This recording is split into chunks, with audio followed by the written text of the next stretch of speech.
playing around with Quincy. Yeah. Oh, yeah. Speak of the devil, Jesus, those two, yowzers. They'll be best friends in no time, no doubt. We're already getting rid of a cat here. Really? Yeah, her name's Luna. She's a black cat. She's a rescue, and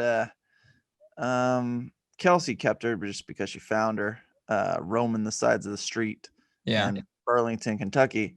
Well, not only am I allergic, but we're starting to maybe think that even Sutton is. Yeah. And on top of that, Luna has been eating all of Sutton's rubber binkies and just chewed through the hose that is responsible for keeping suction so that Kelsey can do her electric breast pump. So now she can't even use that because the cat literally got inside of a bag and shredded the cords. That's insane. Yeah, you got to get rid of that cat. Yeah.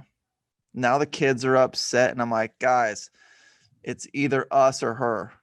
You know, you want to keep her, you can live out in the wilderness with her. Staying in this house. Yeah, dude. I mean, my thoughts about cats anyway. So Yeah, I know. Well, they're Satan's army. They're part of Satan's army. yeah, and they're also like beloved by Egyptian people. What have Egyptian people ever done? Oh, you built a structure that is like, although cool to see, is architecturally really dumb. Impractical. Super impractical. Like it's like, Man. oh, the pyramids are ahead of their time. I was like, no, I'd argue that they just, I don't know, they look ridiculous. Let me just put it that way. They look. You know what they look like? You know what a pyramid looks like? Do you ever remember the first Lara Croft game that came out? Mm-hmm. For like the first PlayStation? Yeah. So look at Lara Croft's tits. Oh yeah. In the game. They just look like pyramids. Pyramids are low poly tits. I get you. Low poly tits. There's like, so if you were a visitor, like if you were an alien and you're coming to this planet, you were like, I see a bunch of low poly tits in the area of this planet. Yeah. And nobody wants to see that. Am I right? They're God's. It's Mother Earth's nipples. That's what people are saying from space. Mother Earth's nipples. Yeah, they look ridiculous. Yeah, nobody likes a pyramid.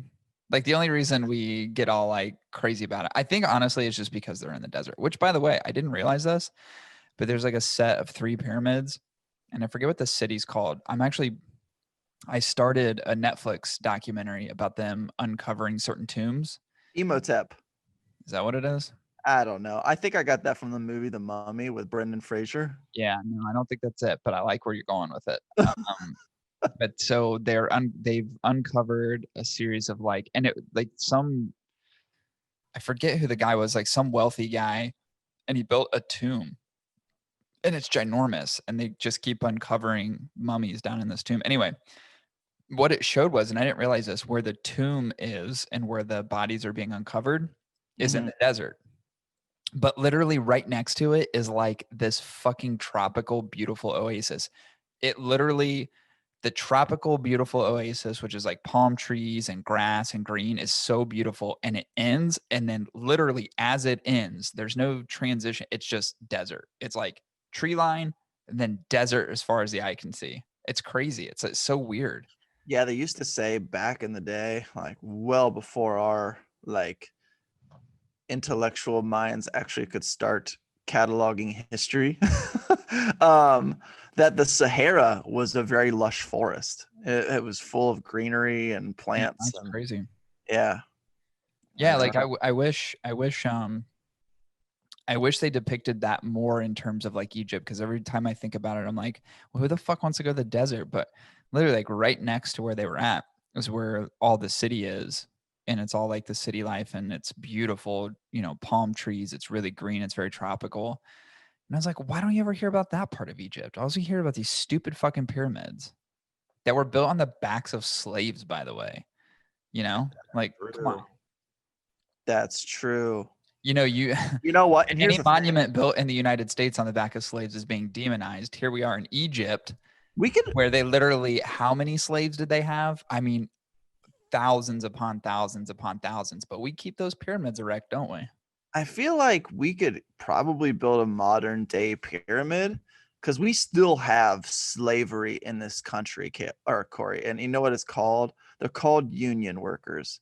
I feel like you would think that they're not slaves, but union workers are slaves. Yeah, but isn't a modern pyramid technically like the Louvre in France?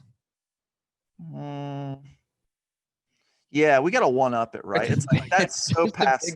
It's a glass pyramid. Well, we could say that that's so passe, right? Like Sure, pyramids sure. 5,000 years ago. That's so old school.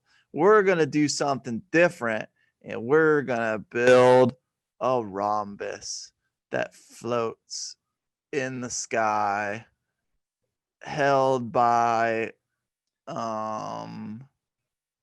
cables and magnets. I don't know. I'm just trying to be inventive here because I feel like we do have to one up the Egyptians, but Literally what you just said was isn't it like, the Apple? Isn't it the Apple corporate headquarters? Isn't it a rhombus? is it a rhombus? I think so. Hmm. It might be a rhombus. Let's see. Apple's headquarters. I think it might be actually. Wait, what is oh,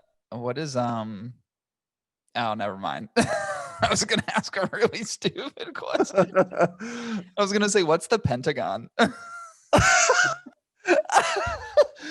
I'm so glad you did not ask. I answered my own question in my head, and I was like, "Oh boy, that would have been terrible." What shape is the Pentagon? Oh, that would have been so bad. No, Apple's headquarters is a giant circle. Oh, okay. It's one giant fucking circle. Oh, okay. Hang well, tight. Let's see if we can view the circle. Oh yeah, I want to see it. There you go. Do you see it? Is that not a rhombus? Is a rhombus a circle? I think it's like a donut. I think a rhombus is a donut. Oh, I never knew what a rhombus was. I just assumed it had sides.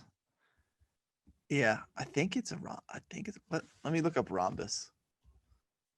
Because I could be totally wrong. Which would be hilarious if you were. Oh yeah, I'm way off. Oh yeah, rhombus. A rhombus is actually a shape that has parallel sides, is what it looks like. Yep. Yeah, we were way off. Sure it is. It's like a parallelogram. It's like a diamond. Am I weird in thinking like, okay, so this is Apple's corporate building. Am I weird in thinking that's like highly inefficient in terms of like building space? I mean, it looks like the courtyard in the middle is obviously used for something, but it doesn't seem as efficient and as effective in terms of building design. It's almost like we have so much money, we're going to build this thing, but it doesn't necessarily mean that it's like a good building. Yeah, I mean, it does seem mildly a waste of property. Yeah, that's what I'm thinking. They built so far out. You know what I mean? It just seems kind of weird. And it's like, hey, everybody, during lunch, you can go out to the park. And there's like two people that go to the fucking park. And then also it begs the question, how do you expand it? Do you make another ring around it or a ring inside? You can only go so far inside. So like a tree. You can't build up on this building. You know what I Yeah. mean? Like you can't add another level to it. Although it looks like it's very large. I'm not sure that they'll ever outgrow it, but Yeah. So it's like it would have to get like another ring like a tree does. also, are you slightly concerned as I am that it's not in the shape of an apple? I mean, they do so much for the branding. They're like, we're just make a giant circle. Dude, a giant 3D Apple building would be dope. Yeah, I'm surprised they didn't do that. Like, especially from a branding perspective, Apple's on everything. That Apple icon is literally on every single thing they touch. Like if I was an alien visiting planets, that would be one of my main attractions I would check out. It's like, dude, they have like a friggin' 1,000-foot high apple. Yeah. Well, what's an apple? Well, an apple it's an earth fruit, but they've got these things called apples, and they made a really fucking big one out of metal. You say it's an earth fruit? Yeah. Yeah, it's kind of strange. I really, honestly, I like it, and then I don't like it. It looks just like a giant wheel or a giant tire. Yeah. I'm sure it's dope inside. I think what we've learned today, Corey, is you don't know geometry and No, I don't know we geometry sure don't. because a We sure rhombus don't. is not what I thought in my head. Uh, Yeah, no. totally off. And I almost walked over the cliff with the whole Pentagon thing. And I'm glad I didn't. Who else has some like dope corporate headquarters? I've been to Best Buy's corporate headquarters. Theirs is actually pretty sweet. It's not nearly as I would say modern-ish Yeah. as Apple's, but it is kind of cool because it's like a large campus. Let's see if I can find a picture of it. It's Yeah, man, actually like not. It's actually pretty dope. there's a lot of cool shit out there. Like if you've ever like looked at photos from like Dubai, Yeah. right? Oh yeah, That they're they've sweet. got some crazy architectural marvels. When you I look at this one and you look at Best Buy, like overhead, dude, I've driven past this place so many times. I've been oh there my once. god, I'm looking at a building. It looks like so there's 4 wings that come off, but they're each connected by corridors. Obviously, because it's in Minnesota. But There's literally buildings. So I found an article 10 cool buildings shaped like their company's products. Number one, drive through giant donuts functions as a bakery, but it is a large donut as you walk in it. that's funny. I saw a giant fish one somewhere. Where is it? There's a shoe. Get your flats fixed in Big Oxford Shoe. Big Shoe Repair, Bakersfield, California. And you walk into a shoe. That's so weird. Scientists develop aquaculture in the belly of a giant metal fish. National Fisheries Development Office in India. It literally looks like a giant fish at the building. Oh, that's weird. That's kind of cool though. Yeah. This is one we would have to go to if we were ever out of the country, bro. Get a buzz inside of an oversized whiskey barrel at Tanue Bistro and Bar, Okinawa, Japan. That'd be dope.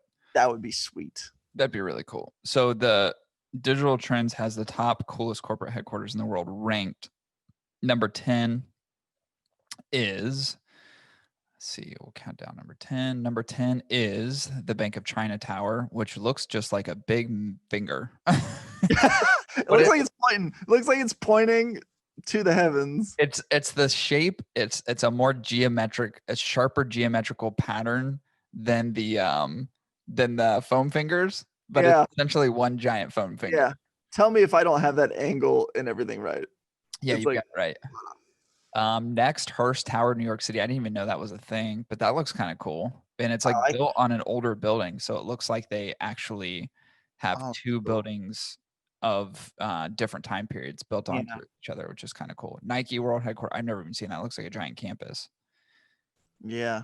That's the only thing sustaining Beaverton, Oregon. Let's be real. Then you have the Googleplex, which, yeah, I've heard that's pretty dope. Inside of it, I'm sure is amazing. But yeah, another campus style, which is becoming more and more popular. But like people are building out than up. Like Nationwide, which is headquartered in Columbus, they used to have the tall building downtown that they've occupied for such a long time.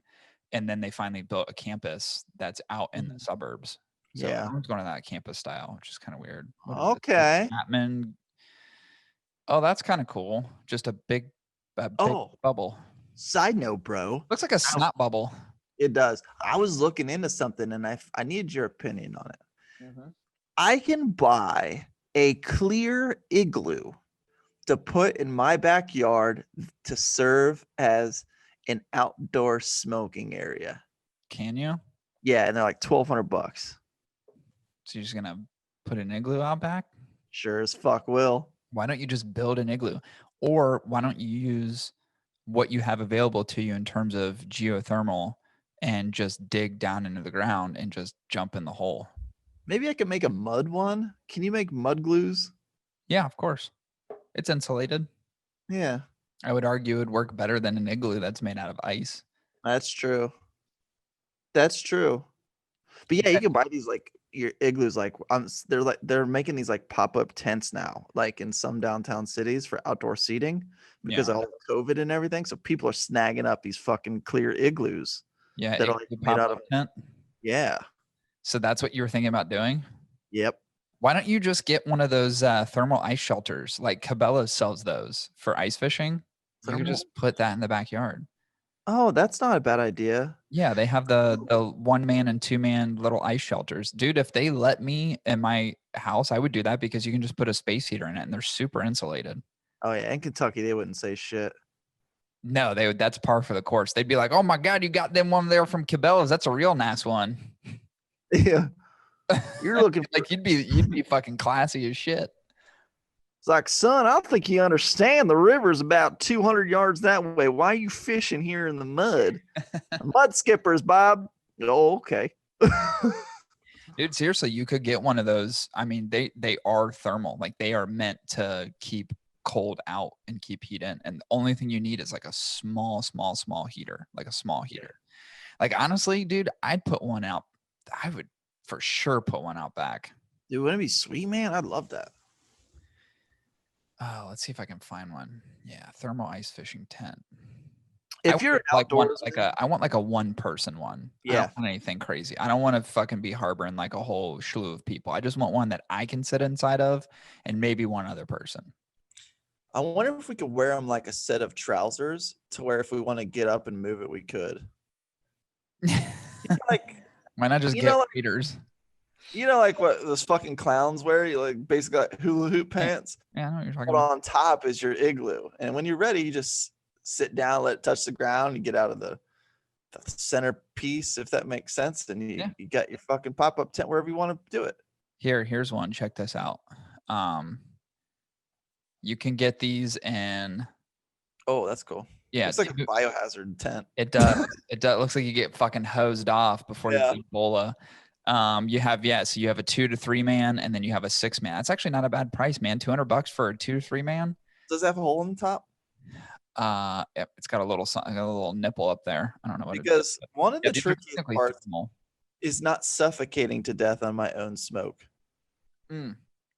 Yeah, I'm sure. Yeah, I mean they have vent pouches. There's one right there. Okay, cool. Yeah, the last one I looked at too had a vent pouch, which would be, dude, actually be pretty dope. I mean, I don't know why I haven't thought about that before. Like, I could have easily done that at the last house. Yeah, I've been like a thermal because you look, it looks like it collapses really easy too. Like, it doesn't look like if you wanted to pop it up, I'm sure it goes up really fast. Oh yeah, not take a long time to erect the tent.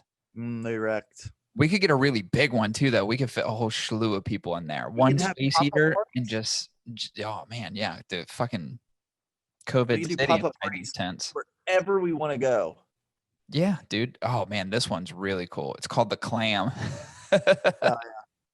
Because it looks like a giant vagina. Yep, I like to nestle on a good clam. What about you, bro? Yep, a little powder. Dude, this one's really dope. They look like they're super easy to get, like to put up and put down. I mean, they're mobile because they're ice fishing tents, so they're not necessarily stationary. But it's like if you could get them on the ground and just put a little space heater in there, dude, you'd be so toasty. I would be totally game to do that. I feel like it'd be so much fun if I want to smoke outdoors. Dude, it would be sweet. But not be underneath a awning or some type of fucking, plus protected from the elements. Yeah, exactly. Dude, there's some really dope ones. Like really, really cool. Holy shit, man. We should really seriously consider this. I have been. I'm totally game. Man, that'd be a lot of fun, wouldn't it? Yeah. You could podcast from one of these too. Like, where do you want to smoke today? It's like, I don't know. I was thinking about the river. I would do it. I mean, I would take that somewhere and just, dude, you're right. Mobile lounge, baby. Yeah. We go all over the place. Just pick that bad boy up and just head to the woods. Yep. And then we could do, we could give clues to people for coordinates, for latitude and longitude. Like geocaching? So they would have, yes, similar to that. So they'd have to find us. And then we would already be at the tent. So only if you can crack the code of our longitude and latitude and our exact coordinates can you actually join the party.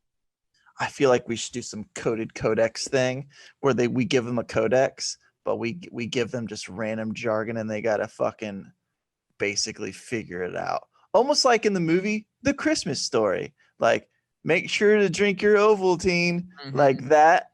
But you got this little, and you just figure out what the code is. Yeah, that'd be sweet. Dude, there's 8-person ones. So we could invest in an 8-person tent, pop up insulated thermal tent for $260. And we could have We could, and dude, these things are so easily collapsible. We could have a mobile cigar lounge literally everywhere we went. And we could get people to join. And here's the thing. You could charge people like $5, $5 or $10. Yeah. Just so it pays for the tent over like a short period of time. Yeah. Yeah. And what if we bought a big ass trailer and we set it up on the trailer and we drive you around? Yeah, until we flip it. Pretty sure that's a hazard. Yeah, totally. Dude, that would be so fun. Like, here's our coordinates, or like here's clues to our coordinates for Saturday meetup. Yeah. And we could just make it like a super random place. You know what I mean? We'll call Public it or whatever. We'll call it the schmooze clues. Like Blues Clues, but schmoozing. So you can schmooze with us. Dude, and you gotta find us. It would be so fun. Man, I'm like really considering buying one of these. It makes me want to go to Cabela's and check them out and see what they're all about. Saying, man. Yeah, it's something that would definitely be a very handy. Very handy. Yeah, what? Dude, the one-man ones look hilarious. They just look like a little cap, like a tiny little capsule. Think about how it's kind of the one-man ones are kind of sad. They look really depressing. We would have to do like those like Maxwell House coffee cans and like yarn in between them so we could talk to each other. Yeah, for sure. Because when we set up our mobile lounges, we're going old school. Set down your mobile phones. Turn them off. We don't want any of that shit. We're doing shit old school. Coffee cans, yarn string, You know, the only thing that makes me nervous about it is like I got to understand how thick they are, because could you imagine 8 people in one of these and people just ashing on the ground accidentally and it just fucking burns a hole through the bottom? Yeah. Then every part of what is supposed to be thermal goes away. I think what we do is we do little yawn chairs, lawn chairs. There is ventilation windows, by the way, so that is the thing. Sweet. But we make like a really easy to carry like little like fire pit bowl, if that makes sense. So we all just sit around this big metal bowl, and that's our giant ashtray. Yeah, that'd be cool. Yeah, you can do that. Yeah, and most of us sitting around it, all that smoke's gonna go up through the vent. There's one vent. There's 4 vents on most of them on each side. So there's a vent. It looks like on all 4 sides. Yeah, dude, it's so cool. It's so dope.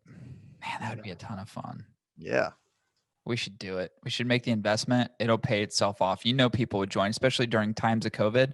We could force people to take COVID tests outside the tent.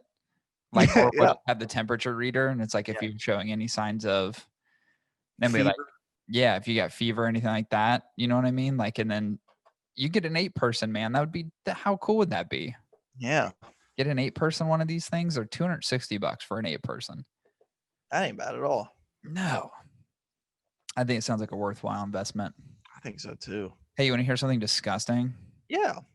So last night, and obviously I knew that it was going to be a long night, which is why I probably look very tired, because I am very tired. We had Carlisle, went to bed around like maybe 12:30. Put him in his cage, and of course he whined and cried and cried and cried and cried and cried and cried, and then finally fell asleep. But I wake up, so I set a timer for 4 o'clock, so 3 hours. So I want to make sure I get up every 3 hours to let him out, because he's still a puppy. And I go into the room in my office, by the way, and there's literally shit everywhere, like dog shit, just like on the walls. How is that possible? So it looks like what he did was, as he shit in his crate, but then like fling it, then started tossing it around. Yeah. Kind of solid, because there's like wood chips and stuff in it, because his like the breeder, you know, since he's outside, like, well, they're not outside, they're inside like a heated room, but he uses like straw and hay and like wood chips for them to like lay in, and they're easy to scoop up for like poop and stuff. Oh. But clearly Carlisle was eating wood chips. So there's wood chip shit literally all over my fucking office. It took me 50 minutes to clean shit up. I didn't go back to bed until almost 5 o'clock. And I walked in, and Lauren's like, he's like, is he good? And I was like, no. No. It's like, not only did he shit and fucking flung it everywhere, but then he peed right in front of me, just looking at me, and takes a piss in the middle of my office. I'm like, God damn it. Oh my God. But we took him out today, and he was really good. We took him to Liberty. We took him there last night, and you could tell he'd never, think about it. He's never seen a car before. He's never seen lights. He's never been around loud people.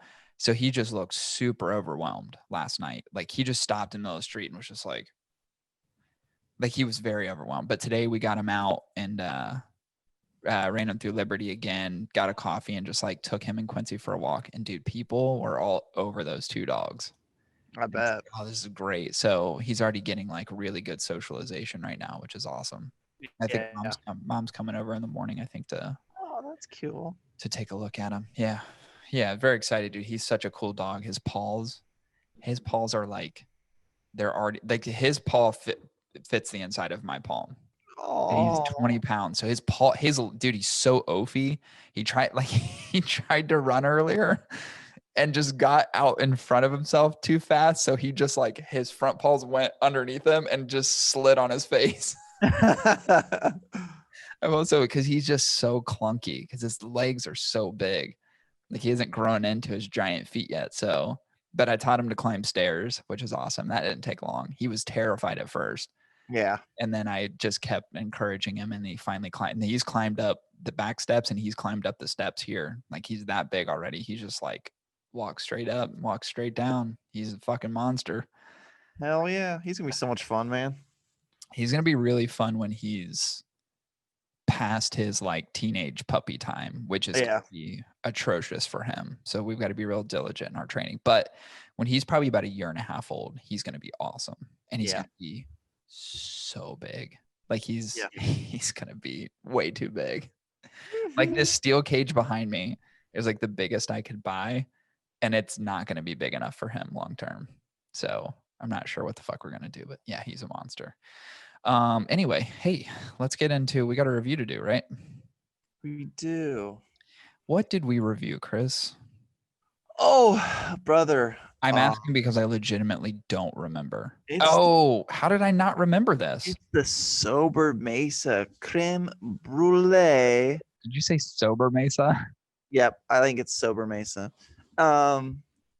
It's where it's like an AA thing, but basically, it's the Sobremesa. Doesn't that sound like a treatment facility in like, that's what I'm saying, California? That's what I'm saying. Yeah. Do you have an alcoholism problem? Join Sobremesa. Yeah. We have a 14-week program to help you get back on your feet. Hi, I'm Chris, and every night I drink 10 gin and tonics. I don't know why, but life is so difficult that I drink myself and cry myself to sleep, but desperately try to just numb my poor existence. Right. You should join Sobremesa. You're supposed to say, oh. Like, you sound like you need some fucking help. Yeah. Yeah, we did. We broke down the Dunbarton Tobacco Trust Sobremesa Brûlée Blue. And there's, of course, and I just want to call it out now because we're going to talk about it when we get into the flavor profile of it. And I think it's, let me just say, I'll say it this way. It's a genius marketing element that has been introduced into this lineup by Steve Saka. And the reason I say it's genius is because it's so overly ridiculous. But there is obviously been a lot of skepticism, and the fact that the tip of this cigar, meaning right around the cap, has been artificially sweetened. He's come out and say it absolutely has not. But you also have to wonder, creating such controversy around whether it is or isn't has certainly helped sell his product. So there's the marketing piece of it to me where it's like, well, it's his cigar. He can say whatever the fuck he wants. And people are going to continue buying it, wondering, is it or is it not? And that kind of marketing ploy certainly has helped accelerate sales in this particular lineup, both the Sobremesa Brûlée and the Brûlée Blue. So I want to say that, and I want to put it out there before we actually get into the flavor breakdown of the cigar. But yeah, I mean, that's so spot on because, you know, I heard him mention this. So I heard Saka mention this, that this cigar actually was based on one of his favorite creme brulee recipes that he found on Food Network. He's a big Food Network addict. He's just a big guy, period. He's a big But food addict. but hey, would you be okay if I invited someone to actually kind of go through it with the audience to help make the best creme brulee? Would Sure. that be okay? Sure. Come here, Randy. Come here. Hi, y'all. Today we're gonna learn how to make the best creme brulee in the world. First, we're gonna preheat our ovens at 325 degrees Fahrenheit. I want you to place the cream vanilla bean and its pulp into a medium saucepan set over medium-high heat and bring to a boil. Remove from the heat cover and allow to sit for 15 minutes. Remember to remove the vanilla bean and reserve for another use. Step 3. In a medium bowl, whisk together 1/2 cup of sugar and egg yolk until well blended and it just starts to lighten in color. Add the cream a little at a time, stirring continually.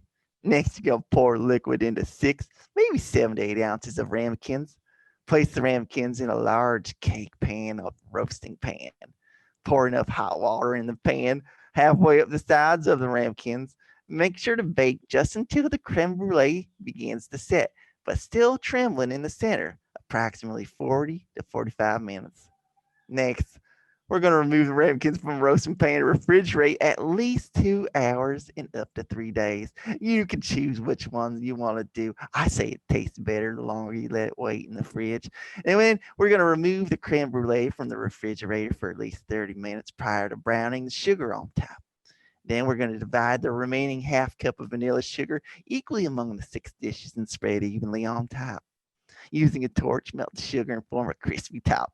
I like a real good crispy top. I don't know about you, Cor, but I love a good crispy top. And then we're going to allow the creme brulee to sit for at least 5 minutes before serving. Enjoy this most favoriteest creme brulee recipe from Food Network. That was great. That was great. Thanks, Randy. Yeah, Randy's awesome. Yeah, I don't think you're far off in terms of now I don't know this for sure, but I'm just going to speculate that Steve Saka has more than one creme brulee recipe that he's probably made over a period of time. Yeah, I mean, I'm sure during the blending process, he probably tried several creme brulees to see which one was best for this cigar. You know, he's like, "Fuck this cigar, just give me more brulees." More brulee.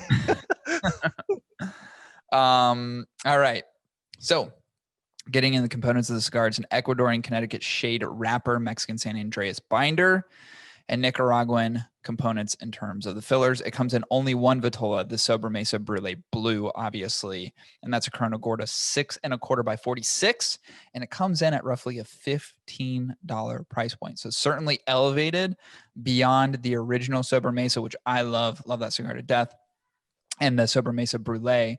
So it definitely is a bit heightened in terms of price, right at that $15 price range, which is, I would say, super premium in terms of what you'd be paying. So yeah.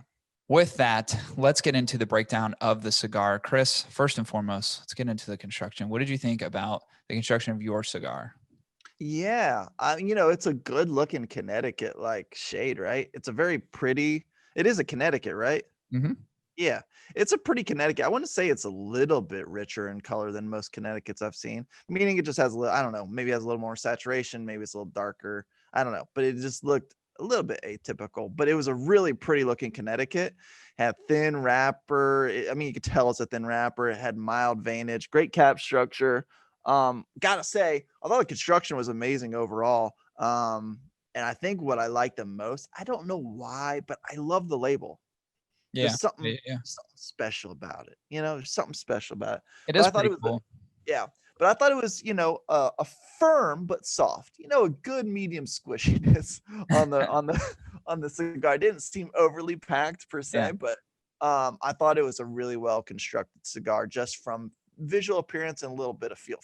Yeah. I'd agree with you. I thought the construction was pretty awesome on the cigar. By the way, love the pigtail cap on it.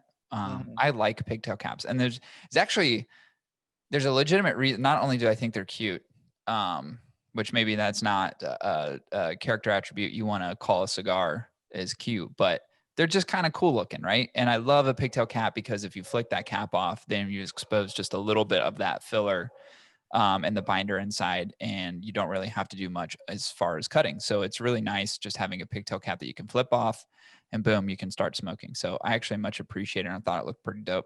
Yeah. It is kind of a nice light tan color, and I say tan meaning that I agree with you in terms of like it seemed to be a little bit more full in color than like some other traditional Connecticut shades that we've seen. So I quite like that, and it's kind of got a little bit of that slight fuzz on it, which sometimes you see on an Ecuadorian Connecticut wrapper. Sometimes it's a little bit more smooth and has a bit of a sheen to it, but this one was more, I'd say, matte and fuzzy. But I thought the construction overall, which is pretty indicative of anything you're going to get from Dunbarton Tobacco and Trust, Dunbarton Tobacco and Trust. It's pretty indicative of what you're going to get in terms of, that's one thing I can say about Steve Sack is like, there's nothing that gets produced that goes out into the market that is subpar in terms of those things. You know, the subjectiveness of flavor, that's one thing, but in terms of like construction quality, it's some of the best I've ever seen. So I really appreciate somebody who pays a ton of attention to the things that are, they may not always be at the forefront of your thoughts when smoking a cigar, but you certainly appreciate when you smoke a cigar that someone doesn't pay as close attention to or doesn't put as much effort into. So I appreciate it. Thought it was fucking beautiful. Yeah, agreed. What'd you think about the burn? All right. Honestly, for Connecticut, like I always find myself having troubles with Connecticut's occasionally. I feel like they burn a little bit weird. They run easy. I don't know. They're less oily, right? So they tend to just burn quicker, harsher, more unevenly. This one burnt really evenly for me. Funny enough. And the thing is I was smoking it while out in the elements, which is kind of like a tried and true test to any cigar, you know, like when you're not in the perfect environment, because most of us aren't. Wives want to kick us out of the house, like, don't you dare fucking smoke that goddamn cigar here. I'm sick of smelling my car smell like your goddamn cigars. You can go outside, you know, like, so sometimes you got to go outside. So that said, like it burned really evenly, even out in the elements. And I weirdly felt that the wrapper was deceivingly thicker than most Connecticut's. Like it was like, I'm so used to really thin wrappers when it comes to Connecticut's, and it looked thicker on the burn. And I actually reserved a little bit towards the cap when I was done with it, and I was just like wanted to see. I think it was actually a little thicker, like it was thicker tobacco. It certainly could have been. I mean, I know a lot of times we talk about like Connecticut shade wrappers being, there's a lot of fragility to them because they are so thin. So sometimes you get a little bit of nickage and you get some damage on those wrappers because of that. I didn't really notice that, or I didn't say I didn't notice it. I just didn't pay attention to it. Yeah. So it's not that something I could speak to, but I wouldn't be surprised. I mean, from a construction perspective, both of us had already agreed that it was constructed amazingly. So there wasn't there was nothing in mine that indicated any sort of fragile points within the cigar. So it's very possible that it may have been either constructed damn near perfectly or might have had a little bit of a thicker wrapper. Yeah. I wouldn't dispute it. That's for sure. And for this cigar, like I felt like it's a good 2-3 puffer. It didn't take a whole lot of effort to get good smoke production going.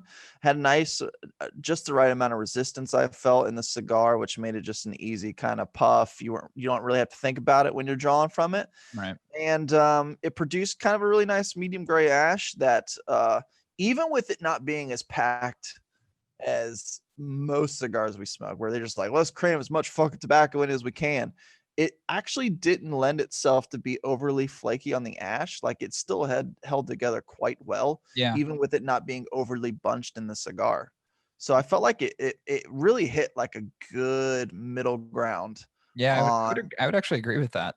Yeah. It's kind of the same way. Not flaky at all in terms of the ash. Yeah.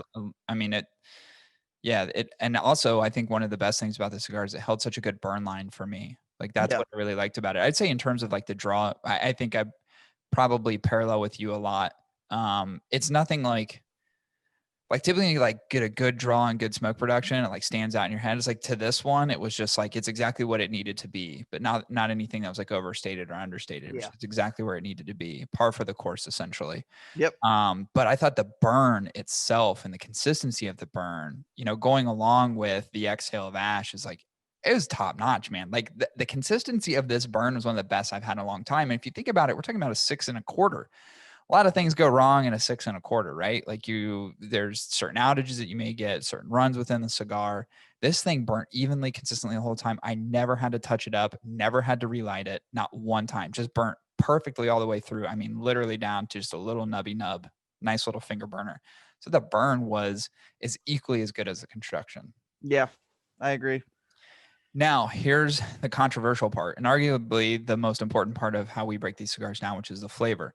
I stated earlier that the controversy around this cigar was a lot of statements from people around the industry saying that there's an artificially sweetened tip on the cigar right at the cap, right? Steve Saka has come out and said, no, that's not it. So then people ponder, well, what could it be? I've had multiple people message me, and I actually put out a poll on Instagram that got a ton of reactions. Like over 60%, right? 60%, 60 to 40 said that yes, they believe it had an artificial sweetened tip. And there was over 200 people who actually took the poll. So it was a considerable chunk of people in a 24-hour period that said, here's what our opinion is. And 60% of those people being exactly, what would that be? 120%, or sorry, 120 people had stated that they felt that it was an artificially sweetened tip. And then I got messages from a lot of people. Now, and when I say a lot of people, I don't necessarily mean like, you know, just everyday consumers, but people who are reviewers who have been in the cigar industry for a while and also work for manufacturers that stated there's no way based upon what they know that this could not be artificially sweetened. I'm not going to name who those people are, but that was something that they suggested, is that given what they know about fermentation processes and all that, they said there is, of course, has to be a separate flavor induction into the cigar to get that sweetened flavor. There's no part of a natural fermentation process in tobacco that would allow you to do that. So then that begs the question, is it true? Is it not true? Is it a marketing ploy to get people to continue buying the cigars, to kind of rant and rave about it, to keep it relevant in the industry? Or is Steve Saka telling the absolute truth and stating, there's nothing artificial about it, it's just a part of the process, and this is what the outcome was? Yeah. I think Randy, our home chef that made the introduction on the backstory, said it best, which is you can't have a good creme brulee without making it really sweet. Right. You know? Yep. And I struggle with the idea that there is a tobacco out there that I have yet to smoke that produces such a natural sugarcane-esque flavor.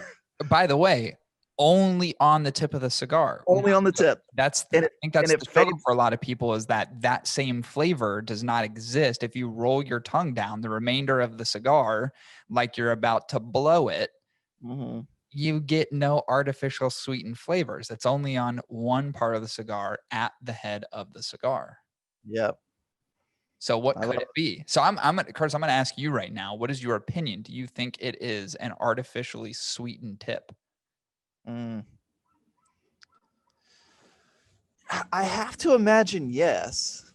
I really do, because it does fade over time too. Like so for example, like when you're smoking from a cigar, right? We get a lot of flavor that is imparted from the natural flavors that come with the wrapper and the fillers, right? Hands down.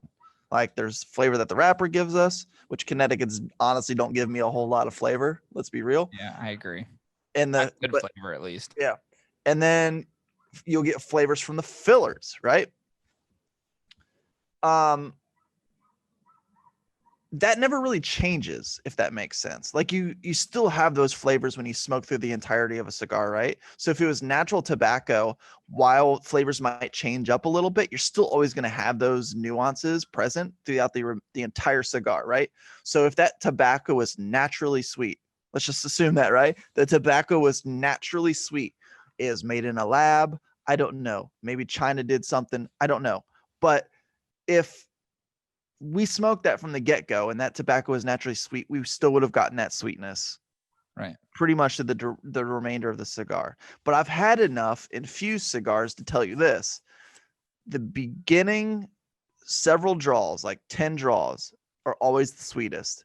And what happens in a lot of these infused cigars is that subsides over time because you've stripped the tobacco, you've stripped the wrapper of all of that infused flavoring. Right. Because you're sucking on it Right. like a fucking popsicle. You know what it reminds me of? Here's what it reminds me of, because there's it almost seems like if Steve Saka is saying, if he's telling the truth and saying, okay, this is a part of the natural process and maybe he's stumbled onto something no one else has. This is what I think about in my head. I'm going to show you just a quick depiction and a picture real quick. Yeah. I love to I remember you remember this from Pee Wee Herman, but the hot dog growing tree. Yeah. It's like trees don't grow hot dogs, but Pee Wee Herman managed to be a part of a hot dog growing tree. That's kind of what I think about this. I would say ultra sweetened tobacco. It's like you must have created something pretty fucking unique, almost unfathomable, to get that sort of flavor profile in a cigar. And here's the thing too. I don't think my taste buds deceive me. I lit, as I usually do. I just gently lick the tip of the cigar, and I go, okay, that's sweet. You know, that's what that is. Yeah, like of course, and it does have, the weird thing too is it does have an artificial flavor to, you know what I mean? Like it's an additive, like it's like a fructose, like something. Yeah, it doesn't feel like something that's naturally part of the cigar because I'm able to lick just the end of it and get that only flavor on my tongue, right? I'm not getting anything else, so there's no part of it to me that seems that it could ever be part of a natural part of tobacco. And that's me. I'm not being skeptical. I'm just saying that's the experience I got, and I can't in my head fathom there's anything else that it could be. It just doesn't make sense. Could the glue be flavored? It could be. It could be. Why couldn't it be? Because it's on the cap. You usually load it up. Using it natural. It's a natural glue that you use for, for cap placement anyways. You could sweeten other parts. Of course. I mean, we were thinking in our heads what the different process could be. There's people that threw out, well, maybe it's aged in a certain barrel and all that. And I said, yeah, I mean, we could come up with certain hypotheses as far as what it could be, but also at the same time, you have to dispel some of those as well. And like it being part of a barrel would also play into the idea that, like what we talked about earlier, is that you would get that flavor through all of the wrapper on the cigar, right? Not just a one small piece or component of it. Yeah. So to me, it seems as though there's something else, but I will say that there's, again, no part of it to me that tastes natural at all, in terms of it being just a natural part of the process. So yeah, who knows? I don't know until Steve Saka's, I mean, he's already said that it's not, but I think people want proof. Yeah. I think people literally want to go, okay, then show me. You know what I mean? Prove me wrong. Yeah, but don't do that Arroyo bullshit and said, hey, you remember those fucking cigars we did like 5 years ago? You mean Avo? Yeah. Or Avo, yeah. Yeah. Oh, they're the same ones. They're the same ones. Like, what the fuck? Like, no, you don't trick anyone. They're still terrible. Yeah. But the question remains, sweetened, unsweetened, natural or unnatural. Is it good? Does it taste good? Yeah. I will say this, definitely sweet. Something seems unnatural about it. Just like the idea that demons walk this earth. That's unnatural to me. Right? That's unnatural. Yeah. I think well, actually, I was about to say something that's extremely would get me in trouble. Actually, here's the thing. I definitely think it's sweetened. Okay. Sure. But once you even get past that, which does make for an interesting, sweet initial draw, which is very inviting, right, for a new smoker. In my opinion, it'd be a very inviting. Now, I don't know if you're going to pay $15 for it, but it is a very inviting flavor to start with for a new smoker that doesn't like heavily bold cigars. But once even that subsides, there are some very pronounced flavors that you do get out of this cigar, such as earthy and woodiness and a mild pepperness. To me, it felt very Cubanesque. I don't know if you felt the same way about that, but it had this Cubanesque feel to it. Yeah. and flavor to it that I was like, oh, okay. I kind of dig that. It was generally a milder cigar, like Yeah. through and through. I do agree with you, except for I think there's some flavor components there that remind me of a Cuban style cigar, except that the impact of strength is flipped. Typically, what I get in a Cuban cigar is a more mild beginning and more of a ramp up over time in terms Mm. of like strength and bolder flavors. To me, this cigar was opposite of that. I got a lot of impact, like great impactful flavors up front, and then to me it seemed to tame out over time, so it's almost the adverse of what I would get in a traditional Cuban cigar. But I think from a flavor profile perspective, yeah, I think it does have some um similar characteristics for sure. Yeah. And for me, like there wasn't any drastic changes, but I will say there was a gradual change to the cigar. Yeah. It started off sweet with this earthy woodiness with a very, very mild pepperness. That mild pepperness kind of held there for a while. I feel like it did subside a bit. And I actually got more bitterness out of the cigar towards the latter half than I did actually get in the beginning. I don't know if that's indicative of the sweetness going away, or the natural flavor of a Connecticut coming through. I don't know. Which tend to be more harsh towards the end of a good, like any Connecticut. They Yeah. tend to be. There are exceptions. Don't get me wrong. I've had some really good Connecticut's that will last the entire time, and they're like, yeah, that's great. But most of them, they get harsher towards the end, and I did get a little bit more of that harshness towards the end Yeah. of this Connecticut. But all in all, I liked it. Like it wasn't like an overly impactful, bold cigar like you might typically see me smoke and enjoy or choose. Yeah. But it was definitely a nice little change up for me just to try something that is a little bit out my normal wheelhouse and then be questioning whether or not the fucking thing was artificially flavored. Yeah. Yeah, for sure. um yeah, I would say that from a flavor perspective, just even in the beginning, just having a little bit of that introduction of like pepper and some of the bold flavors, and maybe I could say and would agree with like that sweetness does add a certain component to the cigar that makes it um I don't want to say more enjoyable, but definitely different than what you would traditionally get. So maybe it is just a combination of flavors that I would say made sense to Steve Saka through the blending process. I did not like it. I thought actually the flavors up front were pretty delicious. I did like how, some of that sweetness on the tip goes away over a period of time. And I like the more natural flavors. I think it did add kind of an interesting element to it, but not at the very front. Almost as that begins to subside is when it starts, for me, it starts to get a little bit better in terms of balance. Um, but I agree that the cigar does kind of tame out a bit, especially as you get into the halfway point. So at the 50% mark, to me, the flavors did change. It comes more smooth and nutty to me, and kind of has an earthiness with a combination of wood, which I really like. I actually start to like that combination more and more over time. But I thought that there's a little bit of a degradation in flavor as the cigar goes on. So it's really in your face, bold, impactful up front, and begins to kind of taper off through the remainder of the cigar. And what I really mean is like how forward the flavors are. Um, it seems to kind of dissipate as you move towards the end of the cigar. But I like the flavors overall. And I will say this, I thought it was pretty contrasting, but not anything that's just like, if I'm comparing it to like we talk about, like, okay, a cigar can take you on a roller coaster ride. Like there's the ebbs and flows, right? There's Yeah. all these change ups, and there's a swirl, and there's the loop. Think about it like a kiddie roller coaster. Yeah, you get some like swooping turns, but they're not huge, and you're not going too fast. And you get some hills, but they're not too high. You know what I mean? You're not coming off the hill too quickly. It just seemed to be a little bit more tame in terms of those things, but I thought the flavors were good contrasting flavors. But to me, it's still a Connecticut shade, and I just can't get it. There's like very few that I like. So it's not my favorite, but I really did think it was good. But I would argue like one of the reasons why I think the Black Label Trading Company porcelain is so good is because you have these very fucking bold, rich, like great fillers in that cigar, like just super flavorful. And then you have the more mild, sensible wrapper. And I always thought that cigar created such a good balance. For this one, I think it was, I mean, to me seemed very intentionally done in terms of it being produced and certain the certain flavors that it imparts. It's just not my favorite.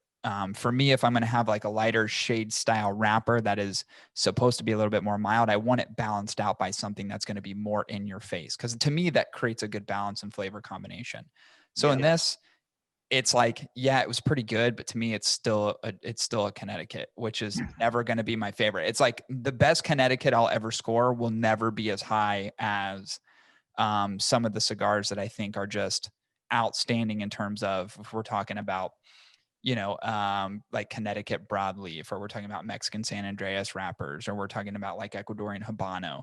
Like those cigars to me and the flavors they impart are always going to be elevated at a different level.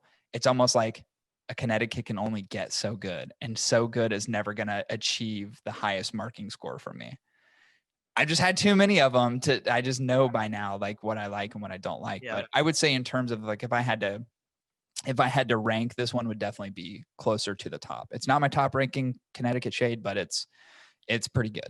Yeah, I agree. I thought it was pretty solid. I really did like the Cuban-esque vibe that it gave me for a good portion of the smoking experience, which is, like I said, a nice departure for me from what I typically smoke, which is very bold, Right. robust flavor profile Right. that leaves your palate going, well, I'm done for the day.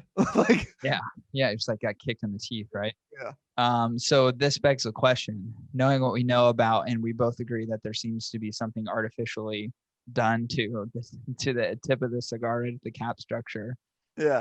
That, mirrored with it is a Connecticut shade cigar.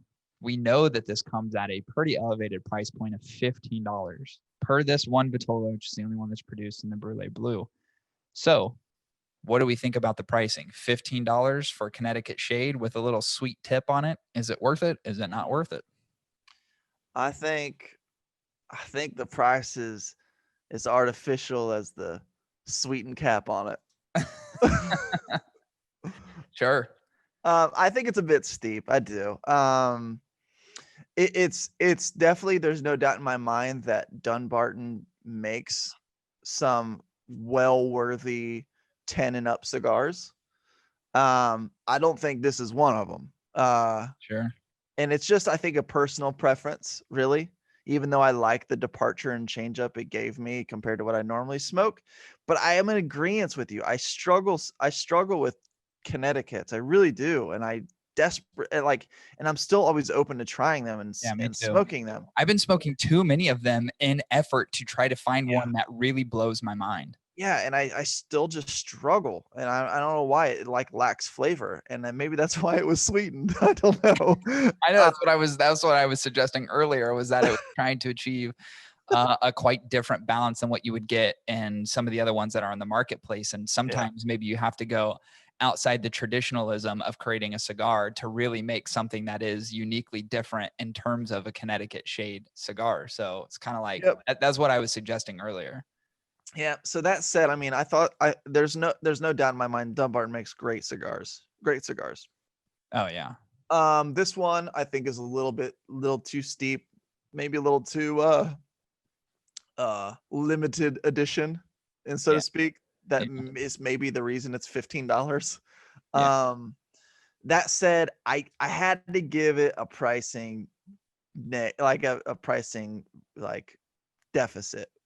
Just because I feel like it's a bit steep. Now it is a 6 1/4 cigar. Don't get me wrong; it's a pretty lengthy cigar, but that's still steep for most cigars you can get at that price point. Like you can get some amazing cigars at that price point that are either bigger, better, flavor wise. Oh yeah. I just felt like it probably feels more 10 or 11 to me, and so yeah, I think it's a little too highly priced.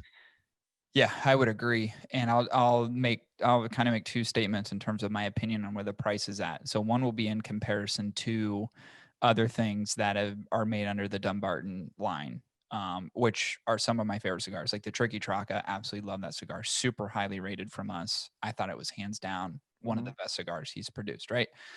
So you have like the Tricky Traco, which is, I think you can get them for like $9, in some places even less than that. Amazing cigar. You get the Umbagog, which is more of the value cigar, which is still amazing cigar at like that one, $7, right? You get the regular, the first Sobremesa cigar that came out, and you get that around the $750 to $950 price point, and that cigar is amazing. You also have Syncomp, which is going to come in similar pricing to this cigar, right around the $15 range. And Sim Compromiso is one of the best cigars that, I mean, from a popularity perspective, it's not my favorite in the lineup.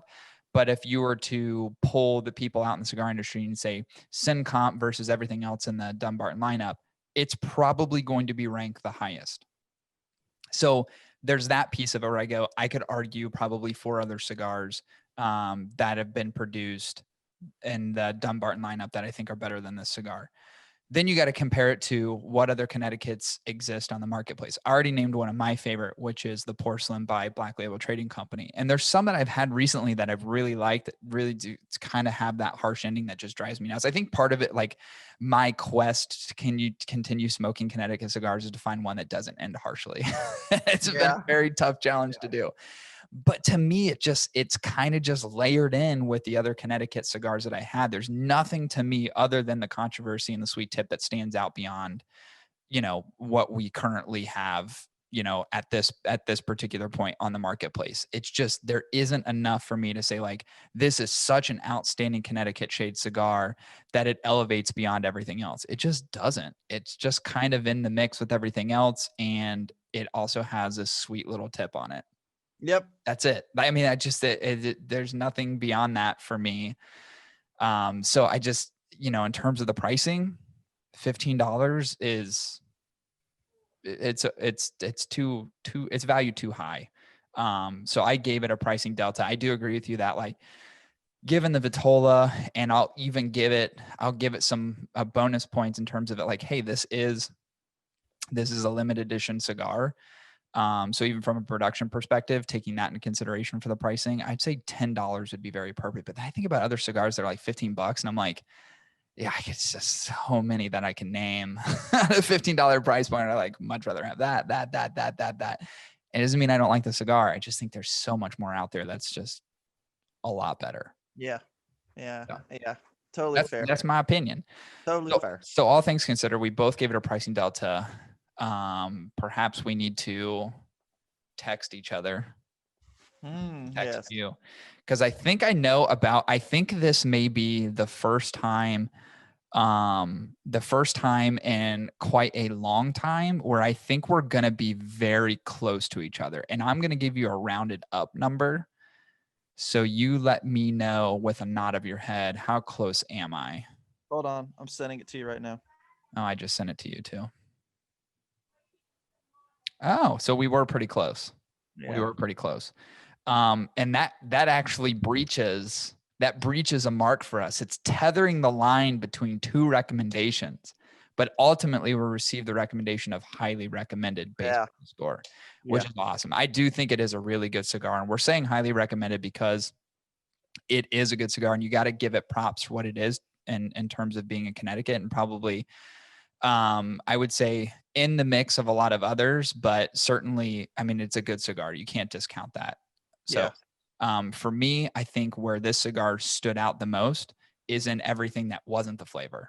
I think for Connecticut cigars, one of the better constructed cigars I've seen, and I always say, and I will tout this to the end of time, a great burn experience on the cigar, a cigar that you can smoke with no challenges. There's no thought. You don't have no disruptions. There's no having, no relight attempts, no touch-ups or anything like that. You can smoke that experience. You can take that hour and a half, 2 hours, whatever the time marker is, without literally any disruption.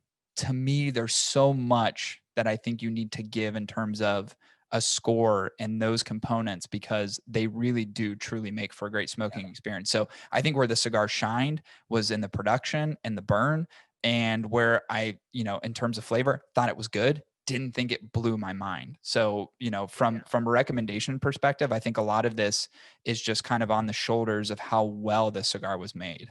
Yeah, ditto. Because keep in mind, I always have troubles with Connecticut's. to put this back in perspective of how good the construction of this was and how good the burn of it was, which Corey's already said it, I'm saying ditto. I mean, I smoked this in 30-degree weather outside on a patio at 10:30 at night. Yeah.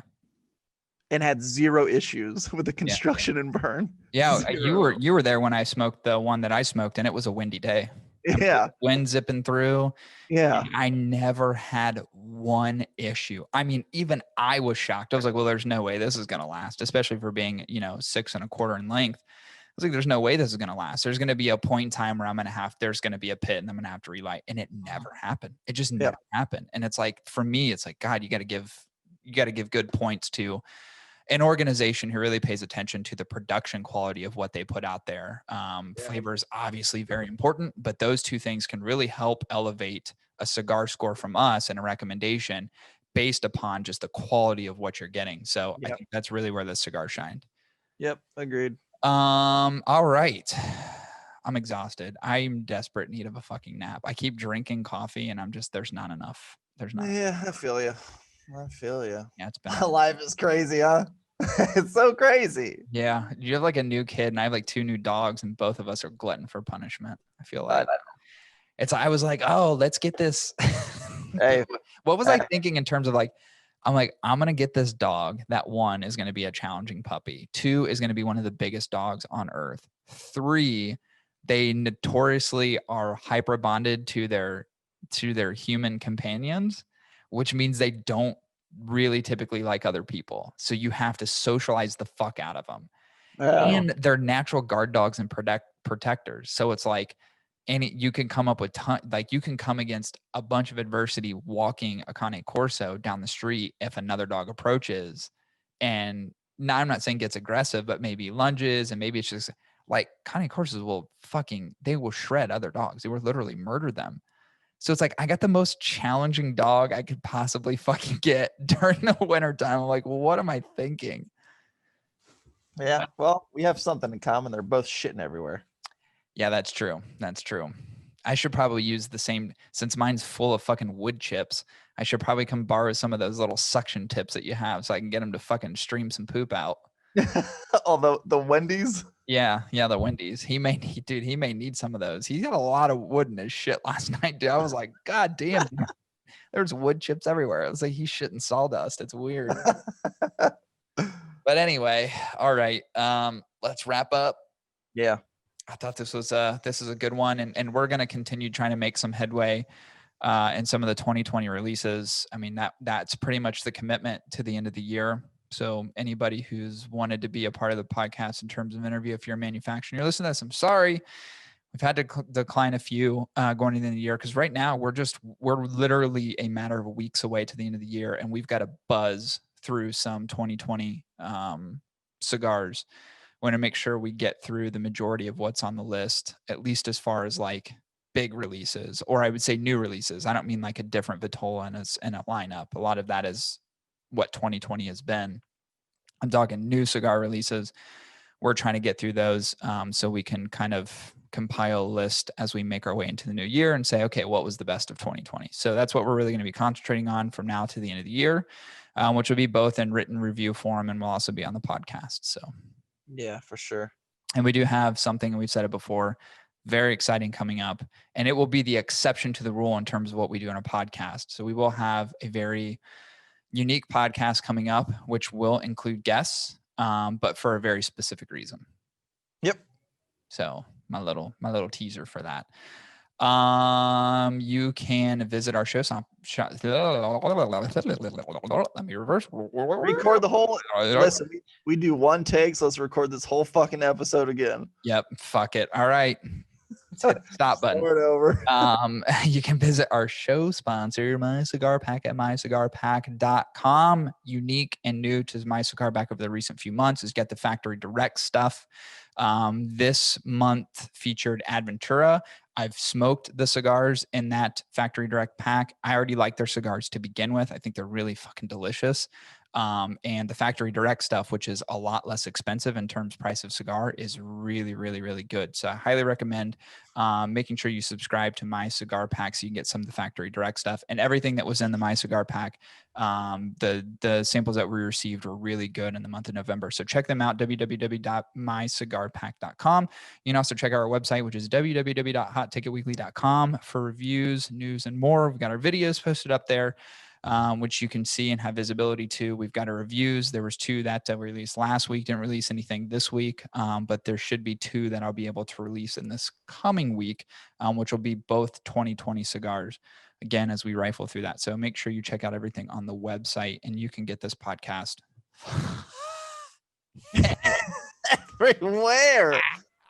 In fact, anywhere. In fact, we're looking into getting interpreters to do it in Spanish. And speaking of, not even interpreters, did you see the lady who faked the sign language?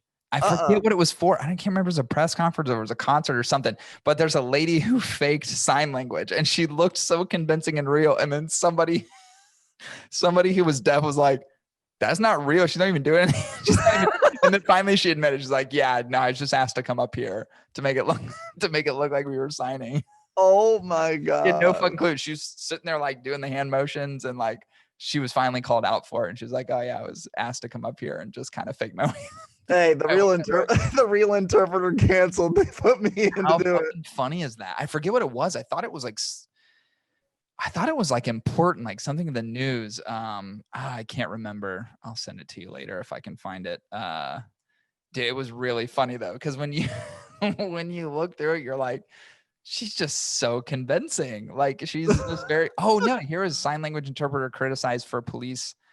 Yeah, that's what it was. A police press conference. That's exactly what it was. Phony sign language. Hold on. Oh man, I don't know how well video plays on Zoom, but let's see. Well, we'll end it. I'll end it after this, but let's see if we can share it. Okay. You tell me if this goes through well. It's the lady on the left. Oh, of course. Jeez. God, that's so loud. Those ads, man. Those ads.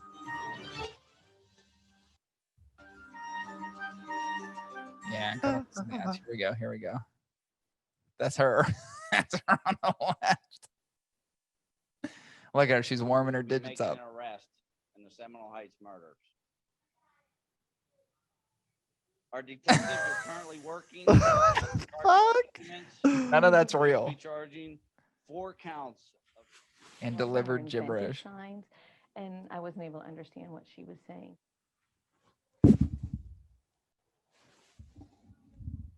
Oh, there was someone who was deaf in attendance. And the interpreter was signing in a way that was incomprehensible. Incomprehensible. Oh my God. Dude, how funny is that? She doesn't skip a beat though. I like how she does this in the beginning. She's like the hand.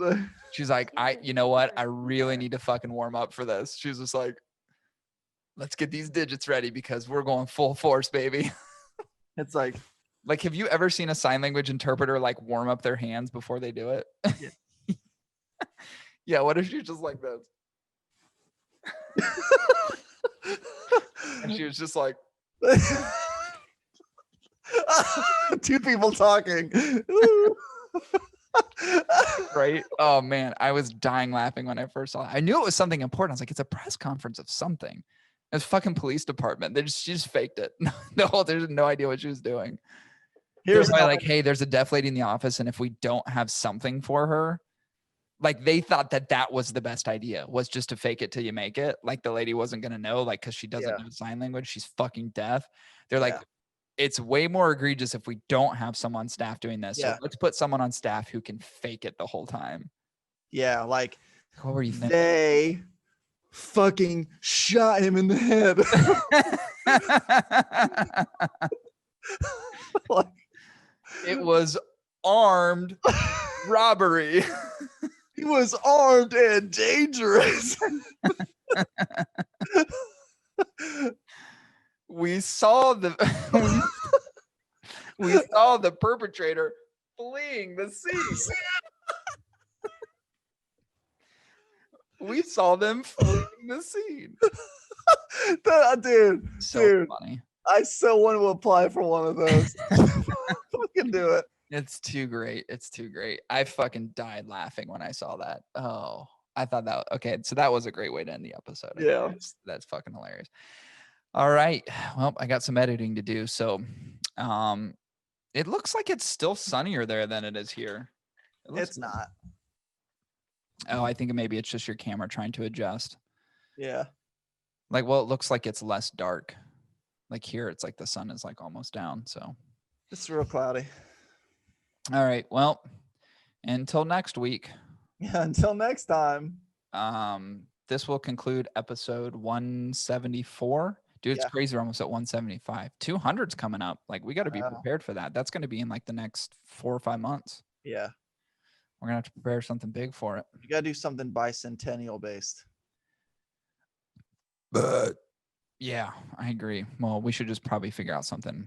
You know, you should do. Not that it's going to matter. Because 5 months from now, it's going to be kind of warm again, maybe. But maybe we get our ice tent and we go somewhere super remote and record very remote, like out in the middle of nowhere. That'd be That'd dope. be fucking dope. Yeah, that'd be a lot of fun. All right. This will conclude episode 174. We'll be back at you next week with episode 175. See you, everyone.